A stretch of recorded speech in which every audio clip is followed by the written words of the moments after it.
ما هغه ملګری چې دا ویډیو اوري تاسو مهرباني وکړئ دا کار خیر دی دا ویډیو نور خلکو سره شیر کړئ چې د ملکنډ ډیویژن یتیمان جنکۍ هلکان د دې ستاسو د شیر کېدو نه پس هغه رابطه وکړي او د هغو چې دی ژوند چې دی هغه ښه شي. اعوذ بالله من الشیطان الرجیم. بسم الله الرحمن الرحیم. زه محمد علي ډایرکټر خپل کور فاونډیشن او خپل کور ماډل سکولز مینګور سواد. د ملکنډ ډیویژن ټول هغه خلکو ته دا یو خوشخبری ورکوم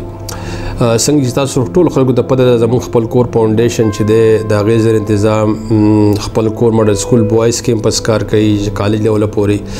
او د هغې سره سره زموږ ګرلز کیمپس دی چې پای کې د اف سی پورې کالج لیوله پورې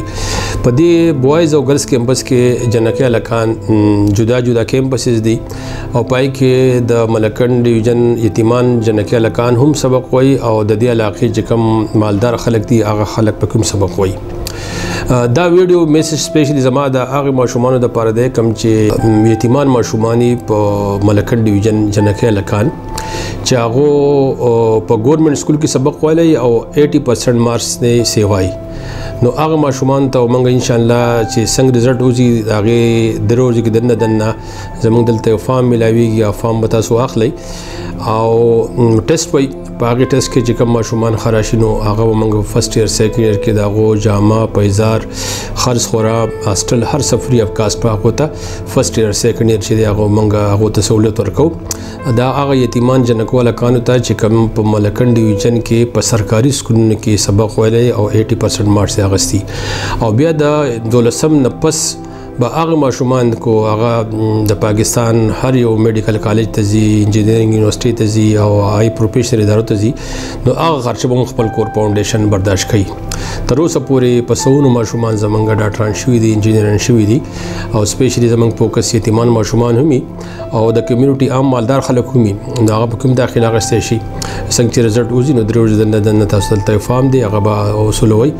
او سپیشلی زما چې کوم د ملکنډ ډیویژن یتیمان ماشومان دي جنکۍ دي هلکان دي او زما دا میسج اوري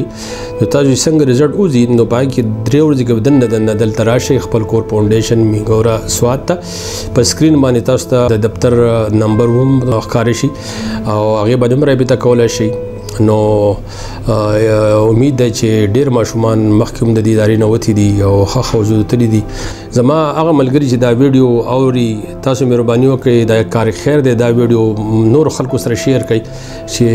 د ملکنډ ډیویژن یتیمان جنکۍ هلکان د دې ستاسو د شیر کېدو نه پس هغه رابطه وکړي او د هغو چې دی ژوند چې دی هغه ښه شي. ډیره مننه.